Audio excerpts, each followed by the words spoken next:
अस्सलाम वालेकुम नाज़रीन, अब तक की सबसे बड़ी और अहम तरीन खबर से हम आपको आगाह करने जा रहे हैं कि पाकिस्तान और बांग्लादेश के दरमियान दूसरा T20 क्रिकेट मैच शुरू होने को है। तो ऐसे में पाकिस्तान क्रिकेट टीम में एक तब्दीली मुतवक्के है। वो कौन सी तब्दीली मुतवक्के है, हम आपको मुकम्मल तरीन तफसील से आगाह करेंगे। उससे पहले अगर आप हमारे चैनल पर न्यू आए हैं तो हमारा चैनल सब्सक्राइब करके घंटी के बटन को प्रेस कर दें ताकि हर आने वाला नोटिफिकेशन आपको मिलता रहे।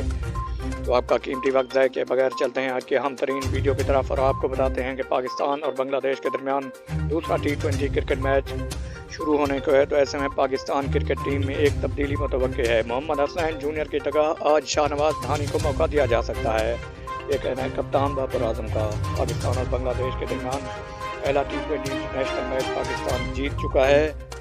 पाकिस्तान और बांग्लादेश के दरमियान तीसरा और आखिरी T20 इंटरनेशनल मैच 23 नवंबर को पाकिस्तानी वक्त के मुताबिक दिन 1 बजे स्टार्ट होगा।